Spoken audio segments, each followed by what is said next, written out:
Mayong adlaw katawhan sa Dios sa Archdiocese sa Osamis. Akong timbaya sa mga mag-uuma ug mga mananagat.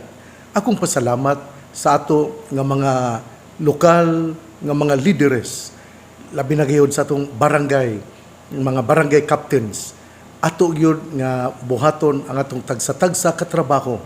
Ako pod nga pasalamat sa Dios sa ato nga mga ginikanan, ang atong mamag-papa. Sila gasakripisyo busa ato gyud silang iampo. Kadtong Domingo nindot kaayo ang gibasa sa primerong pagbasa nga gikuha sa Genesis, nito sa Genesis niadtong unang Domingo, niadtong Marso 1, gikuha sa Genesis 12 verses 1 to 4, ug nindot kaayo ang gisulti sa diyang mingon, panalanginan ko kadtong magapanalangin kanimo, apan tungluhon ko kadtong magtunglo kanimo. Kada bitong gipasabot ba si Abraham mao nga atong amahan sa pagtuo, ug laktod nga pagkasulti ang atong mga ginikanan kinsa man ang atong kinsa naman karon ang atong mga amahan sa pagtuo, o atong amahan nga anaa sa atong tagsa-tagsa ka panimalay nga sila nga mitrabaho, nga sila gatudlo kanato, ang ilang mga aksyon mao gayud ang mopalawom sa atong pagtuo. Muna nga panggaagyon ninyo ang inyong mama, panggaagyon ninyo ang inyong papa, ug timan-i gayud ang gisulti sa libro sa Genesis nga nagaingon nga panalanginan ko kadtong magapanalangin kanimo, apan tungluhon ko kadtong magtunglo kanimo. Muna nga kadtong mga anak nga walay mga batasan, mga anak nga dili mo tahod sa ilang mga ginikanan, inyo yung hinumduman ang gisulti karon dinhi sa unang pagbasa sa miaging Domingo nga gikuha sa Genesis 12 verses 1 to 4. O diha mingon, panalanginan ko ang mga ginikanan nga magpanalangin kanimo, ug panalanginan ko og tangluhon ko kadtong magatunglo kanimo. Mga mga anak, panggaagyo ninyo ang inyong mamag-papa. Wala na kay lain nga amahan. Kung mamatay ang imong mama o niya mamatay siya, niya ilisan sa imong papa, ikaduhan nimong inahan, di man na yun mama nimo, stepmother man na nimo. Kung mamatay po ang imong papa, niya maminyog usab ang imong mama, di man na nimo amahan, stepfather man na nimo. Busa, kinahanglan ngayon nga atong amumahon, labi na kung matiguang na ang atong mga ginikanan. May numdum lang ko sa akong mama, nga akong mama yun, kanang buutan yun akong mama. Kanang sa gamay pa ko, may numdum yun ko.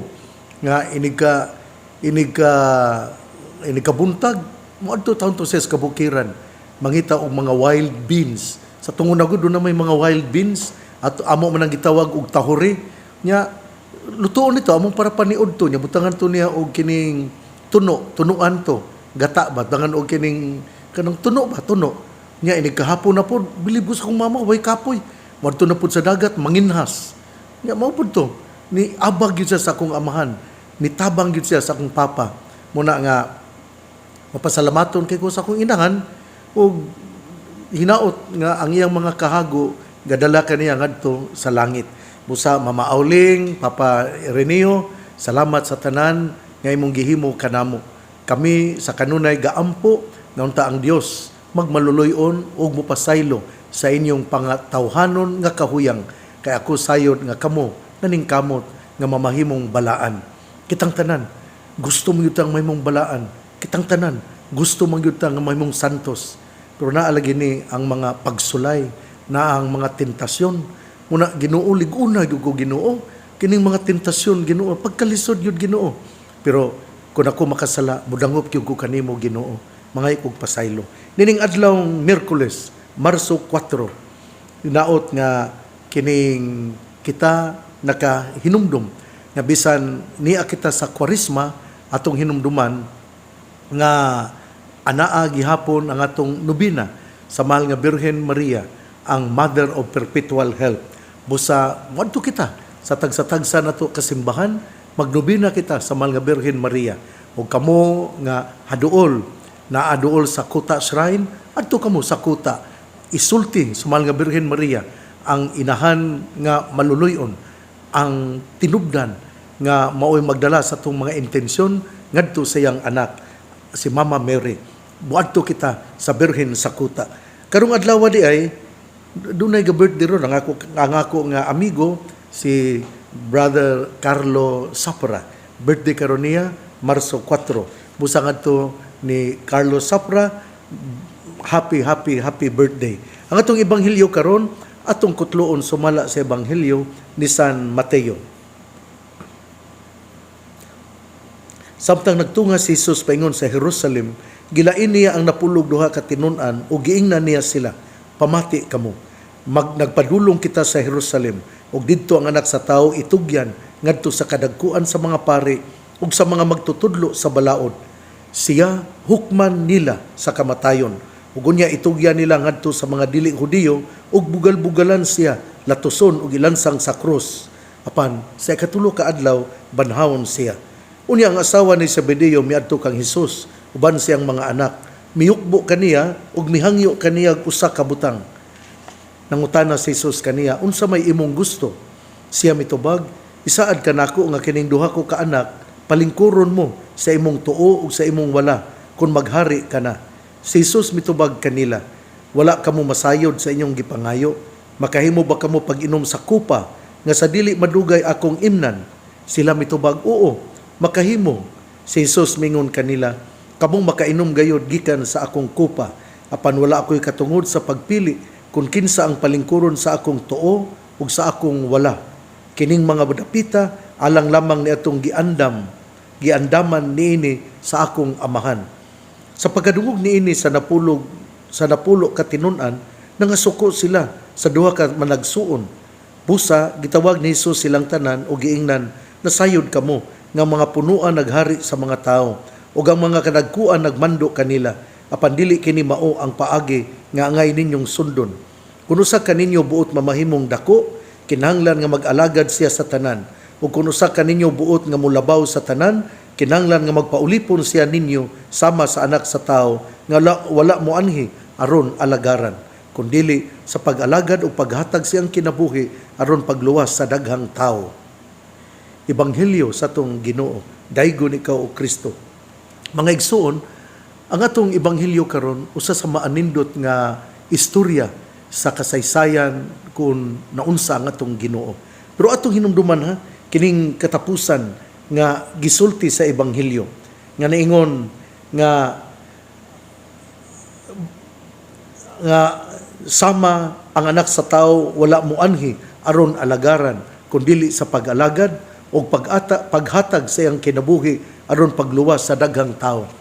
Ang punto dinhi mao gayud ang sentro sa ato nga ebanghelyo mao gayud ang pagpang-alagad nga ikaw nabunyagan, ikaw gihatagan di ay og gahom aron mo sangyaw ug mo alagad. Kadto bitong profession sa temporary profession sa mga bag-o nga mga madre nga sila si Sister Jerica May Morales o Sister Cheryl Obanan. Ang ilang tema sa ilang nga liturhiya mao gitawag sa gugma, gipadala sa pag-alagad. Nindot kay no, kita pinagi sa bunyag, gitawag ta sa Ginoo tungod sa gugma. Apan ipadala kita aron mo alagad. Ug mao kini ang unod sa ebanghelyo. Pero sa wala pa musulti ang atong Ginoo, wala pa musulti ang atong Ginoo nining ebanghelyo nato karon, ang giklaro sa atong Ginoo nga siya magantos mamatay apan sa katulong adlaw siya banhaon. Ug unya gisukip dayon ang usa ka inahan, ang inahan nila ni Zebedeo nga nangayo siya og pabor. Siya mingon, isaad ka nako Ginoo nga kining duha ko ka anak palingkuron mo sa imong tuo ug sa imong wala kung maghari ka na. Pero si Jesus miingon, dili kini akong pagbuot. Una sa tanan, makainom ba kamo sa kupang akong pagaimnon? Mingon sila, oo. Ug mingon dayon ng atong Ginoo, makainom gyud mo. Ang kupa timaan sa sakripisyo, timaan sa mga pag-antos, timaan nga ikaw nagpakamatay tungod og alang sa atong Ginoo. Ug ang atong Ginoo mingon, makainom gyud ka kay ikaw midawat og akong gipili isip usa ka disipulo Unya, gisulod dayon sa tong Ginoo ang pagtulunan bahin sa pagpang-alagad. Nya, niingon na nga tong Ginoo nga kinahanglan gayon nga kinahanglan nga mag-alagad o kung usa ka ninyo buot mulabaw sa tanan, kinahanglan nga magpaulipon siya sa mga anak sa tao, wala mo ani aron alagaran kundili aron pag-alagad o paghatag siyang kinabuhi aron pagluwas sa daghang tao. Nindot kinis tanan no? Ato gyapon ni hinumduman ha kining sa pagsaulog nato sa Santos nga misa, ang pagkamatay gyud ay sa tong Ginoo. Kining ato yung klarohon nga mao day kini ang kinatibuk-an nga paghalad sa iyang kaugalingon nga wala mo anhi ang anak sa tao aron alagaran kundi aron mo alagad og paghatag sa iyang kinabuhi aron pagluwas sa daghang mga tao. Sato pa di ay dili dungog ang ato nga pangandoy, pari ka, madre ka, dili imong gipangita kadungganan kundi ang imong gihimo mao ang pagpang-alagad. Ato gyud ang hinumduman ha. Ako gyud ang giklaro sa diha nga akong giordinahan si Reverendo Kelly James Puyod didto sa Calamba niadtong Pebrero 17, 2026. Ako gyud siyang giingnan nga timan-ig gyud nga una sa tanan ikaw magmaampuon. Ikaduha, imo yung adtuan, serbisyuhan, alagaran ang labing hilit nga lugar. Nga ikaw gitawag, dili aron ikaw mamahimong dungganan, pero kundili aron ang Dios imong isabwag nga siya mao ang tuburan sa gugmag kaluoy. Muna nga, serbisyo gyud. Serbisyo nga wala magunahuna sa iyang kaugalingon nga makaangkon og mga sukli sa iyang pagpang-alagad. Ako na mo hatag, salamat. Kung wala mo hatag, salamat gyapon sa Ginoo. Mabitaw nang akong giingon nga, kanang ang Ginoo, gatan-aw man nato ba? God will provide. Kung kita mo alagad lang yun sa tinuuray, ang Ginoo, mutabang yun nato. Hinaot nga, mao kini ang atong mahinumduman, pagpang-alagad. O ang ako sayod magyud kining mga inahan, gusto magyud ni sa kining comfort sa ilang mga anak. Nindot po ning gisulti kay ningon yun ang inahan sa ni Zebedeo, mga anak ni Zebedeo nga ang akong anak duha ka buka palingkuran niya sa tuo ug sa wala. Yan ningon natong Ginoo, makainom ba mo sa kopa? Ug ningon yun sila, oo, muinom kami. Ug ningon nga natong Ginoo, muinom gyud mo. Kay gipili man ta mo nga disipulo. Pero inumdumi nga ang paglingkod sa tuo ug sa wala dili akong kabubuton kundi giandam lamang kini sa akong amahan kung kinsa iyang hatagan niini. Pero ang pagserbisyo nga puno sa gugma, ang pagserbisyo nga walay panghuna-huna sa iyang kaugalingon, ang iyang ginahuna mo rang yun, ang pagpang-alagad. Nindot kayo, no? Kanang maghisgot po ta og kining pagpang-alagad, tungod lagi sa mga panahon karon, muna nga ako yung gi-warningan po ng mga pari, nga namang yung anointing, pero kung mo gabiin na galig maayo, gawas kung naa sa hospital, pwede nga tubagon, pwedeng adtuan, pero kung adto gali sa usa ka balay, nya wala ka katultol, wala ka kasinati unsa nang balaya, imong ingnon nga, ato lang ning buhaton, inig kabuntag na. Tungod kay, ato pong tagaan og security ang pare. Kaya di man na pwede nga, muadto siya sa taak-taak og mga balay, nya alas 11 sa gabi, alauna na sa kadlawon, atong paabuton nga, kining buntag na. Muna nga, sabta mininyo pod mo alagad, pero kining kung gabi na gyud kaayo alas 11 gabi o alaunas kadlawon, alas 2 kadlawon, alas 3 kadlawon, ato lang paabuton ang kabuntagon nya mo alagad kita kay kining ato pong tagaan og security ang atong mga kaparian. Kay kung muadto siya dito niya gabi na kaayo, gawas kon close friend niya, kaila niya, unya makatultol siyang asa siya muadto, depende na sa pare. Pero ang akong standing nga rule sa pag-adto sa masakiton, mao, bisan unsang orasa, basta na sa hospital, pwedeng atong adtuan. Pero kung adto nagali sa panimalay unya wala ka katultol asa ang ilang balay, atong hangyoon nga sa buntag na lang. Pero kung ikaw nakaila, kinsa ang imong adtuan tungod kay close friend nimo, pwede nimong adtuan. Pasaylo ako ha, tingaling mo ingon mo nga pili-pili diay ni. Ato pong panalipdan ang security sa ato nga mga kaparian. Nya, ang punto din ni mao gyud sa atong ebanghelyo karon nining adlaw Miyerkules pitsa 4 nining bulan sa Marso 2026 ang atong ebanghelyo mao gyud ang pagpahinumdom nga pinaagi sa serbisyo anaa ang mga kalisod gani ningon man kamo bugal-bugalan kamo kining tungluhon apan halad pag-ampo adto kay ikaw gipadala ang ato gyud nga opening statement nga ningon nga samtang nagtunga si Jesus paingon sa Jerusalem gilain niya ang napulog duha ka tinun-an ug giingnan pamati nagpadulong kita sa Jerusalem ug didto ang anak sa tawo itugyan ngadto sa kadagkuan sa mga pari ug sa mga magtutudlo sa balaod. Ako naman ning gisulti permino nga ang Jerusalem mao ang timaan sa pag-antos. Apan dili lang kay timaan sa pag-antos, ang Jerusalem mao ang timaan sa kaluwasan. Kay pinaagi sa pag-antos, kamatayon sa atong Ginoo, miabot man usab ang kabanhawan sa mga katawhan. Muna nga, nindot yung kaayo og kahulugan ang Jerusalem. Ang Jerusalem, timaan sa mga pag-antos, apan ang Jerusalem, mauusab ang timaan sa kadaugan sa krus tungod kay dinha sa Jerusalem, dinha man na nabutyag ang pagkabanhaw sa atong Ginoo. Hinaot nga ato kining mahinumduman dinha sa mga pag-antos kita gitawag nga mualagad apan atong paningkamutan nga kita makahatag sa serbisyo nga tinibuok o lunsay. Hinaot nga mausab kini unta ang atong mahinumduman o ato nga ikapakita tanan nga mga leader mo follow unta nining mao nga pagtulunan nga gilatid karon sa Mateo kapitulo 20 bersikulo 17 hangtod sa 28. Igsuon ang mayong balita ang moang pulong ni Hesus ang ayang pamation pamalandungan ug paningkamutan nga mapuy-an.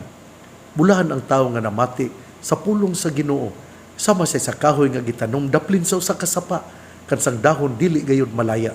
Timpo sa timbunga siya mamunga. Igsuon, ugma na usab. Ako kanunay nga dapiton ko kamo nga muadto kita sa kuta shrine. Ang kuta ana diha ang Birhen Maria, ang inahan natong tanan nga mao ang birhen sa kuta. Daghang mga milagro ang nahitabo tungod sa pagka maluluyon sa atong inahan ang birhen sa kuta.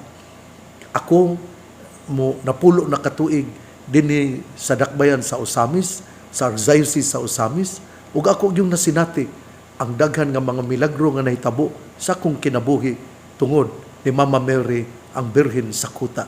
Daghan usab nga mga bubisita gikan sa nagkalain-lain nga mga lugar, gikan sa Davao, Bukidnon, gikan sa Bacolod, gikan sa Maranding, gikan sa Mulabi, gikan sa Aurora, gikan sa Mahayag, gikan sa Dipulog, gikan sa Cagayan de Oro, sila miingon nga sila nakasinati sa milagro sa Birhen sa kuta. Busa ikaw nagmasakiton, dula ang mahal nga Birhen Maria, ang Birhen sa kuta. Ikaw nga gaantos, dula si Mama Mary kay dili gayud siya mobalibad. Dadun gayud niya ngadto sa tiilan sa atong Ginoo ang imong mga intensyon kay si Mama Mary mao ang inahan sa kaluoy. Busa kamo nga namati nako, kamong anaa sa kanaw-kanaw, kamong anaa sa tunggo, kamong anaa sa mga lugar dina sa Sinakaban, dina sa Panaon, dina sa Jimenez, sa Kabukiran, dina sa Aluran, dina sa Kabukiran, sa Calamba, kung ang katawhan nga lain nga probinsya mianhi aron musugid sa ilang kalipay o kaguol ngadto ni Mama Mary ang birhen sa kuta, ako sad kamo nga dapiton nga ato kining buhaton. Hinaot nga kita nga gaantos, kita nga nalipay sa mga panalangin sa Ginoo, adunay panahon nga magampo ug muadto ngadto sa mahal nga Birhen Maria, ang birhen sa kuta. Ang pangaliya sa mahal nga Birhen Maria nga gisangpit sa mga misamisnon nga birhen sa kuta, ang Ginoo magapanalangin kanatong tanan. Sa ngalan samahan sa Anak ug sa Espiritu Santo. Amen. Usbon ko, Ginoo, ako makasasala. Nangaliw po kanimo, nga unta dili unta ako mabuntog sa mga tentasyon. Liguna ako, Ginoo. Hinaot unta, Ginoo, nga kining akong pangamuyo, imo usab nga ipanalangin sa uban nga namati kanako. Hupaya ang among mga kaguol, ang among mga alingasa, ang among mga problema. Hupaya kami, Ginoo. Kami nga nakasala, pasaylua kami, Ginoo. Hinaut unta, Ginoo, nga dili ka magmakulit sa amo karong pagdangob kanimo. Paminawa in taon kami, Ginoo. Tinuod, Ginoo, makasasala ako apan matinud-anon akong nangayo sa imong gugma ug kaluoy. Pasaylua ako, liguna ako, Ginoo. Makasasala ako, Ginoo. Pasaylua ako. Nining bulan, nining kwarisma, hinaut unta nga mabuhong kami sa imong gugma, kay ikaw mauman ang tuburan sa dili masukod nga gugma alang sa usag-usa. Ang pangaliya sa mahal nga Birhen Maria, nagisangpit sa mga misamisnon nga birhen sa kuta, ang Ginoo sa kanunay magapanalangin kanatong tanan. Sa ngalan samahan sa Anak ug sa Espiritu Santo, padayon kitang mag-inampuay, padayon kitang mudangop sa Ginoo, kay siya mao ang atong kusog. Kung kita moampo, kita hatagag kusog.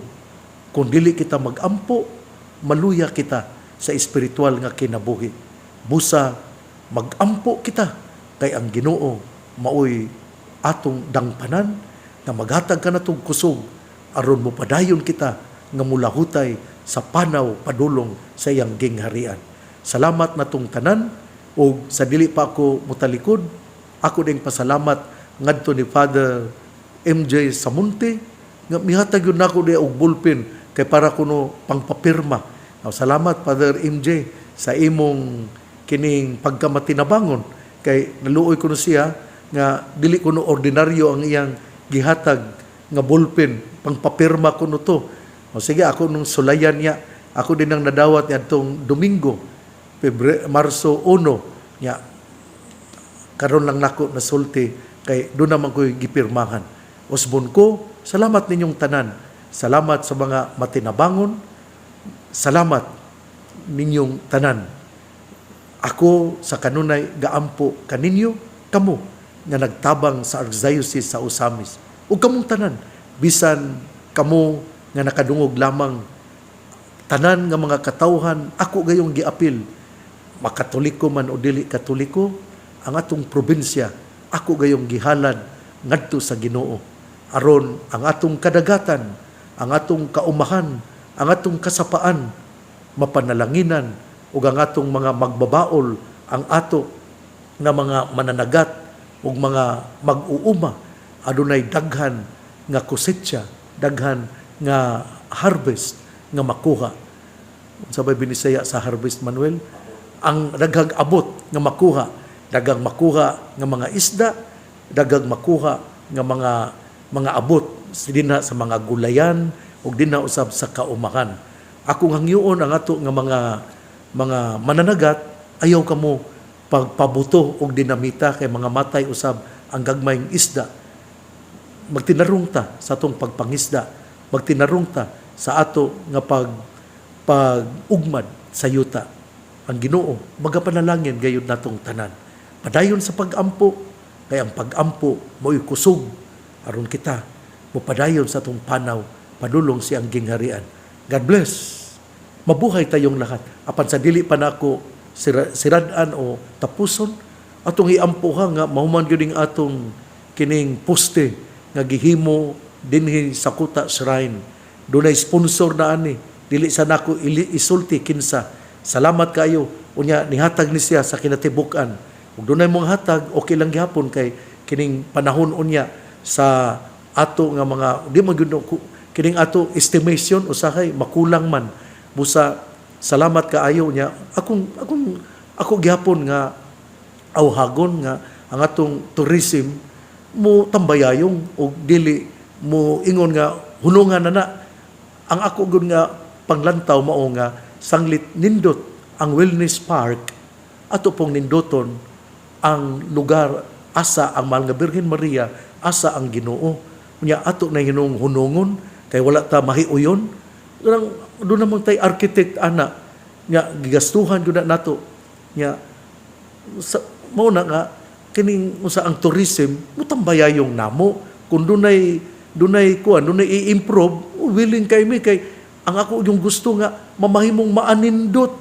ang lugar sa atong Ginoo ang lugar sa mahal nga Birhen Maria ang Birhen sa Kuta nga ma-equal ang kaanindot dinha sa wellness park kay karon di makakabantay nga naaray ang kining mao din ang Birhen sa Kuta ninduton gyud nako mintras naa pa ko'y pinitik sa akong kinabuhi kasing-kasing akong paningkamutan nga ang atong mamahimo mao gayod ang pagpaanindot sa mga balay sa atong amahan ang mga simbahan atong ninduton ang mga rectory mga kumbento atong ninduton kay kini pakita mo gud ni sa tambayayong sa mga katawhan o sa mga pari muna nga let us not be negative obstructionist importante nga kita mutambayayong.